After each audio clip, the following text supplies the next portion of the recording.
Hello everyone. Today we will discuss about some common grammatical mistakes that we commit each and every day.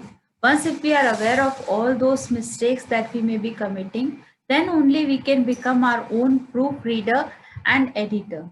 And once if we know the grammatical errors and how can we eradicate them, what are the errors and what are the solutions for them, then only we can proceed with those specifications and we can know the correct ways by which we can write the errors in a correct way as well. So these are the common grammatical mistakes that each and every one of us commit generally, and they comprises many things such as incomplete comparisons. Once if we do comparisons and we are not completing them, that means we are not justifying or we are not stating the exact thing. When you see a word that has a comparative aspect, you need to compare it to something else. These common grammatical errors may appear in advertisements, on market slogans, on public places, but it does not work well in paper or other writing. So if any word requires a comparison, you should always provide it. You can see one example. Incorrect example says that my hair is smoother and softer. On the other hand, the correct version says that my hair is smoother and softer than it was a month ago. So that means you need to compare something with some another thing. Then only the comparison is totally complete. Another error that we commit is pronoun disagreement error. So the most common error mistake that we do is pronoun disagreement. They occur when pronouns do not agree in number with the noun to which they refer. If the noun is singular, the pronoun must be singular. If the noun is plural, the pronoun must be plural. If this is not the case, then definitely we are not justifying to pronoun and we are committing an error that has come because of pronoun disagreement. So when we can see one example so that we may know that every girl must bring their own lunch. Now, if we are talking about every girl, then every girl must not bring her own lunch. So pronoun errors are common in language and we cannot ignore them once if we see to them. So we need to eradicate these sort of errors, although they are admirable in writing section if some storyteller is telling a story. Otherwise it is important to learn the errors and learn the correct grammar and use it for the more formal situation. That is only the expectation. Once if we are writing something, then it should be correct. No comma in a compound sentence is another sort of error that we generally observe. So use a comma to separate two complete sentences joined by a conjunction. The comma usually separates two or more independent clauses in a compound sentence and separated by the conjunction. A comma goes after the first clause and before the coordinating conjunctions that separates that particular clause. If we are aware of this rule, we may never commit this sort of error. You can see one example just to clarify the point of view that I have discussed with you. The incorrect example is the man jumped into a black sedan and drove away before being noticed. The correct version is the man jumped into a black sedan and he drove away before being noticed. So you can see that I have used here comma just before the coordinating conjunction, and here we are separating these two clauses as well. Next, incomplete comparisons that we have discussed. One more example, you can see my dog is cuter than yours. If you say that does not complete. You need to say my dog is cuter than your cat. So it is not complete that whether your dog is cuter than you, than someone else, or the cat, or any other thing. So you need to be specific. Once if you are aware of these sort of specifications, you need to clear them in writing so that you may not commit any sort of error and it may lead to misunderstanding. Faster, better and stronger than what? Our car model is faster, better and stronger. If you say like that, that is not a complete comparison. In case that you need to say like this, that my car, or if you are comparing any other vehicle, then it is faster, better and stronger than horse or a competitor's car or any other model that you wish to state. When you are asserting that something should be compared to something else, make sure you always clarify what that something else is. Otherwise, it is impossible for your reader to discern that the comparison actually means what. Next error that we usually commit is possessive noun. Possessive noun will have an apostrophe, but where you put the apostrophe can be confusion. Here is an example of possessive nouns used correctly. All of the lizard's tails grew back. In this sentence, all implies there is more than one lizard, but the location of the apostrophe says or suggests that really there is just only one lizard. So here are a few general rules just to follow, that if noun is plural, add the apostrophe after the s. For example, the dog's bones, etc. If the noun is singular and ends in s, you should also put the apostrophe after s. For example, the dress. Here, the dress is singular, or you need to put s after, you need to put apostrophe after s. On the other hand, if the noun is singular and doesn't end in an s, you will add the apostrophe before the s. For example, lizard, after that apostrophe, and then you'll put s. In this way, you can proceed. Now, there is one more confusion that is created between me and I. Most people understand the difference between the two these until it becomes time for them to use one in a sentence.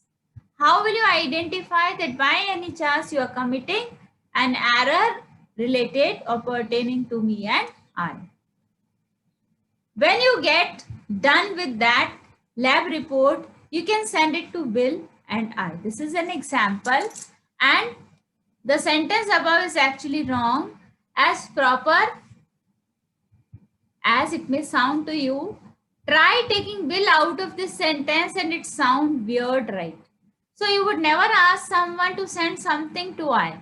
When he or she is done, the reason it sounds weird is because I is the object of the sentence, and I should not be used in objects. In that situation, you would use me.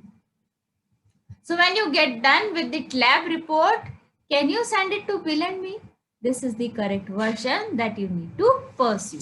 Now, in the upcoming slide, we may be looking at another sort of confusion that is usually created among two, and two. So there are three twos here. To is typically used before a noun or a verb and describes a destination, recipient, or an action. You can see some examples. My friend drove me to my doctor. So here you can see a destination is portrayed. I sent the files to my boss. recipient. You are talking here about a recipient in this sentence. I am going to get a cup of coffee. Here you are taking an action.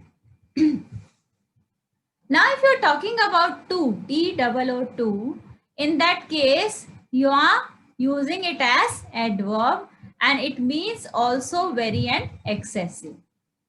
So, we both think it's too cold outside. So, in this way, you can see that you are using to in case you are willing to convey the meaning of also, very or excessive. Number 3 is TWO2. That is very much clear for you all. Word form of the number 2 is known as TWO2. I have 2 cats. I have been studying for 2 hours. So this is the case in case you write 2. Although these are spoken in a similar pattern, still you can see these spellings, they are totally different. Another example is IE versus EG. What does it mean? Many people use the term interchangeably when trying to elaborate and point on a point, but each one means something different. That is roughly means that is, or in other words, while example means example given, or for example, the former is used to clarify something you have said, while the later adds color to a story through an example.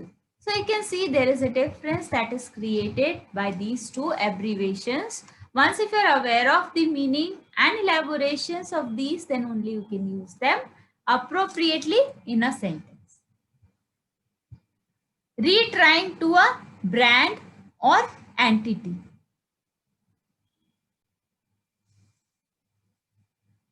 How can you use these words? A business is not plural. So therefore, the business is not they, it is it. So what's the problem with this sentence right now that we can see here? That to keep up with their changing audience, Southwest Airlines rebranded in 2014. Is there any problem or the sentence is correct? Let's see to it. The confusion is understandable in English. We do not identify a brand or an entity as he or she, so they seems to make more sense. But a brand or entity is it only. So you will not use they in place. Once if you are using Southwest Airlines, then you will use it. You can see here the example, to keep up with its changing audience, Southwest Airlines rebranded in 2014. So here in place of there, you have used it as its. So if we are talking about a brand or entity, then we will use it. It might seem a little strange at first, but once if you start correctly referring to a brand or entity as it, the phrasing will sound much more natural than they. So once you may not be aware regarding these specifications of grammatical errors that we are discussing today, if you're aware, then automatically you'll correct and eradicate all those mistakes that you have been in habit of doing. After this, we will discuss about peak, peak, peak. What is the difference between these three words? You can see the pronunciation is bit similar. Still the spelling is totally different and even the meanings as well. You can see P-E-E-K, peak, to look, secretly, a figurative look. And on the other hand, PEAK, peak, means the highest point to reach the max or maximum. Peak, to arouse or excite or resentment. In the form of verb we are using, then it is to arouse or excite. Peak.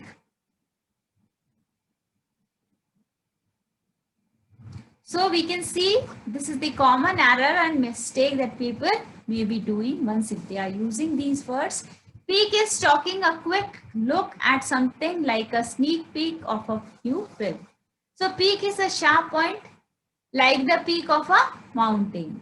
And peak means to provoke or instigate, like your interest. So excite, arouse, provoke or instigate. If you wish to use the word peak, P-I-Q-U-E.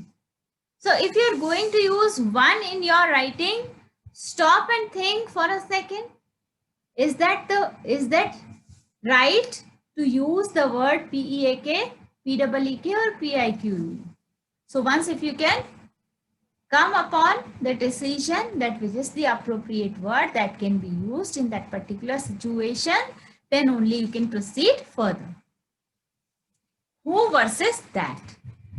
This one is tricky.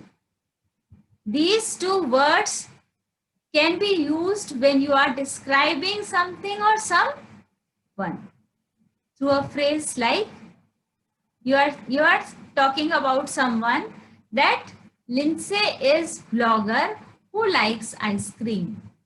When you are describing a person, be sure to use who. You can see here also in this picture I have stated that use who when describing people, use that when describing the things including animals. So you can even see some examples such as the girl who ate the hamburger lost her napkin. The meat that cooked on the grill was delicious. So when you are describing an object, use that. For example, you should say, her computer is the one that overheats all time. You cannot say who. It's pretty simple, but definitely something that gets overlooked frequently. Although you may find this is very much simple, still you overlook, and many a times I have observed that we overlook this sort of insignificant mistake. But once if you are aware of the specifications, I hope you may never repeat these types of mistakes. Another mistake is, or another error that we usually commit is into versus into. Into, when you are speaking, it doesn't matter if you do not know the difference because nobody is going to notice. Because into, in writing you may see there is a difference, there is space between in and to, and in another I and tu there is no space. But still we should know which is the correct way and what is the proper use of this word. I and tu is a preposition that indicates movement inside or shows that something is within something or some movement is going on. Another in I and space TO2 isn't a combined phrase. These are just two words that sometimes find themselves standing side by side. In place of into or in place of to, on to, many other words can be associated and they can be kept together just to deliver some different varied meaning. So we need to clarify into versus into. They are often confused, but into indicates movement, while into is used in lots of situations because the individual word to and in are frequently used in other parts of the sentence. For example, to is often used with infinitive verbs as well, such as to drive, or in can be used as part of verb. Example, call into a meeting.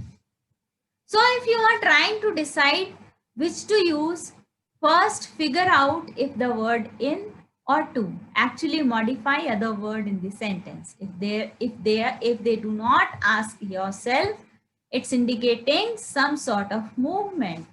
If it does, you are good to use into. If there is no movement, then in that case, you may think of using into as per the requirement of the sentence. Another Confusion can be created. Assure, insure, ensure. What is the difference between these three words? You can see I have specified here in this table. Assure means to promise or say with confidence. I assure you the car is safe to drive. Ensure, to make sure something will not happen. Ensure that you have plenty of gas in the tank before going on a long trip. You need to ensure. Insure means to safeguard against the loss or damage by buying insurance. You can see insurance companies, they do use the word insure. Insure the car before your trip. So here once again you can see examples. I assure you that he is good at job. So here it is a promise with confidence. Ensure you are free when I visit next weekend. That means you need to show that you are certain that you will definitely visit. Finally, to insure means to protect against risk by regularly paying an insurance. So, if this is the case, we can use insure. Otherwise, assure means certain. Assure means promise. Ensure means certain. Insure means when you cover a risk, when you safeguard against any loss by just paying insurance. So these are the specifications that we have discussed today, and the next one is less versus fewer. If there is a substance or an idea or thing that cannot be separated and counted, then when some of it is lost, there is a less of it. Fewer, there is a simple rule. If item can be counted no matter what they are, when their number goes down, there are fewer of them. So in this example, you can see here there were 3 eggs, 1 is broken, so now only 2 are left. So you know the checkout aisle in the glossary store that says the 10 items or less. That is actually incorrect. It should be 10 items. So you can see that why, because items are quantifiable. You can count out 10 items. Use fewer for things that are quantifiable, like fewer Mr. and Mrs. or fewer road trips. Use less for things that are not quantifiable, like less candy and less traveling. So here we have discussed certain grammatical errors that we usually commit. So you should always avoid these common grammatical mistakes. We will be discussing some more grammatical errors in the upcoming video and upcoming session, so that we may know to avoid these sort of grammatical errors. And once if we are aware, only then we can eliminate them, we can remove them from our day-to-day practice.